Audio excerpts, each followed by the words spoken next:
In this video, I'm going to show you 5 tips for painting mountain landscapes.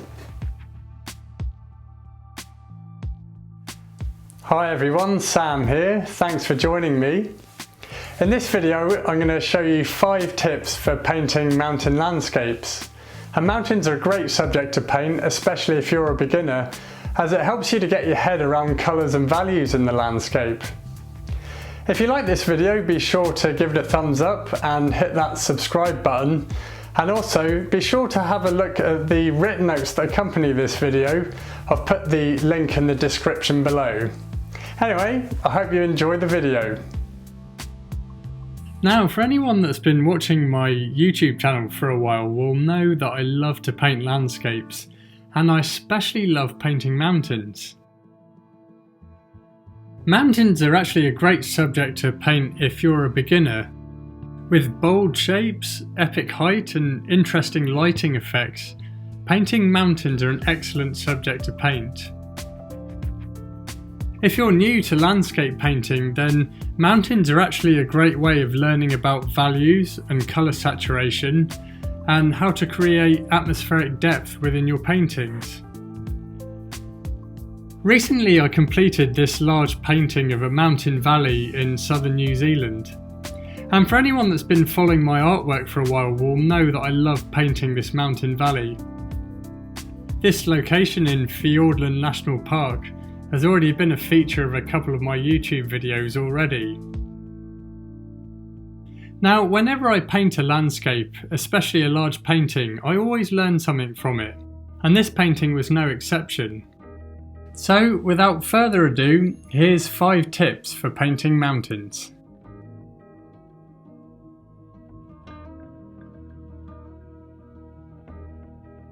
My first tip for painting mountain landscapes, and indeed this applies to any landscape paintings, is to paint your darks first. So what do I mean by this? Well, I mean start by painting your shadows and your dark values first. This will make it much easier for you to establish atmospheric depth and a tonal dynamic at the start of the painting. It will make it much easier for you to gauge your lighter tones and values and get the saturation of your colours correct when it comes to painting the areas in light. So with this mountain valley painting, I started off with the cloud shadows, which were the lightest of my shadows.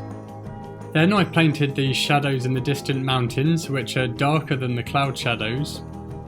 Then the mid-ground mountain shadows, which are darker than the background mountain. And then coming all the way forward in the painting where you'll find the darkest shadows. By painting these major zones first, it helps to establish the tonal dynamic within the painting from the get-go.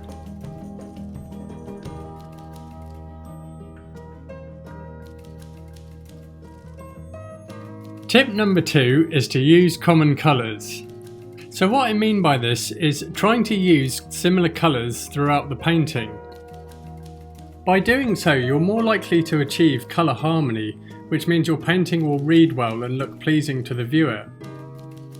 It will also help to bond the various zones within the painting and help to tie all the different colours together. So, for example, a few of the colours that I use a lot include ultramarine blue, and burnt sienna and titanium white. And here I've been able to use it in the mountain shadows, in the cloud shadows, and in the snow shadows.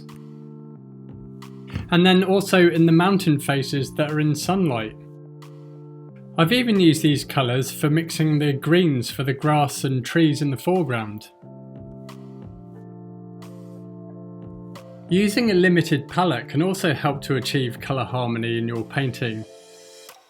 With less colours available, there's a much higher likelihood that you'll be using the colours that you do have more consistently throughout the painting.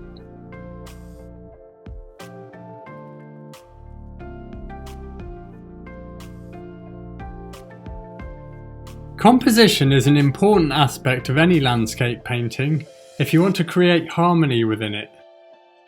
A displeasing composition can spoil the whole balance of a painting. But luckily there's a few measures you can take from the get-go that will help to improve your composition. Once you've decided where your area of interest is going to be within your painting, avoid having it in the centre. Centred objects often create a lot of disharmony within a painting. So as you can see with this mountain landscape, I've placed the focal area on the left side of the painting. As well as centred objects, avoid having your horizon line in the centre of the painting. Either go for a low horizon or a high horizon. So in this case I've gone for a low horizon, and it also allows lots of space to paint the mountains.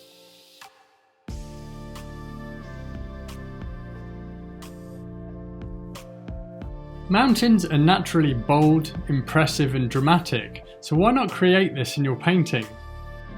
One way you can create the illusion of great height within your mountain paintings is to paint the summits near the top of the canvas.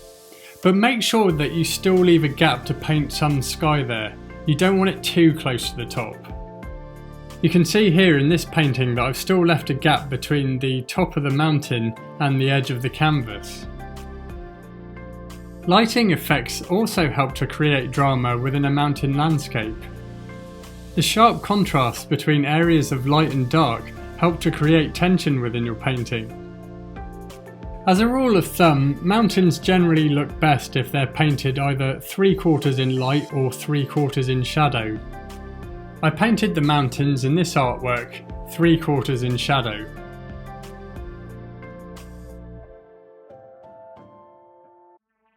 And for my final tip, save your lightest values until the end of the painting, as this is often the icing on the cake that will make your painting pop, especially with mountain paintings. Throughout this painting I kept the snow a little lighter so that I had room to add my lightest values right at the end. This helps to make it look more realistic and gives the whole mountain a sense of being illuminated by strong sunlight. I also did the same thing with the mountain stream. The lightest values in this are the sparkles on the water, which I saved until the end of the painting. So I hope you found those tips on painting mountains useful.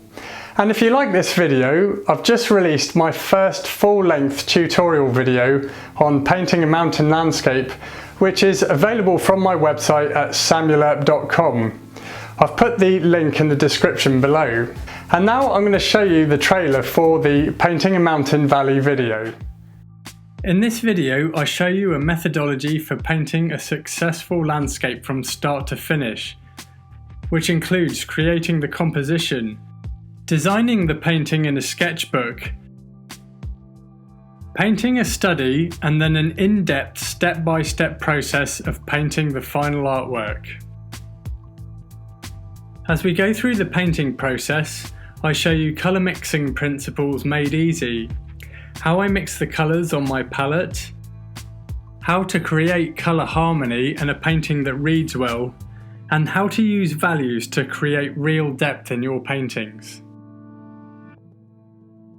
I show you my whole process, and this video is packed full of useful tips that you can apply to landscape painting that will help you create successful artworks. Thanks for watching. I hope you enjoyed this video, and I'd like to say thank you to all the people that have purchased a video from me, and to everyone that subscribes to my YouTube channel and watches my videos. Your support for my art career is greatly appreciated, so thank you. Now, if you'd like to see more of my artworks, then you can follow me on my various social media sites, which include Instagram, Facebook and Pinterest, and I've put the link in the description below. Also, be sure to subscribe to my channel if you enjoyed this video, but also subscribe to my website where I'll email you with new YouTube videos, painting tutorials, blog posts and special offers. Anyway, I'm going to get on with editing the next YouTube video. Thanks for watching, and I'll see you soon.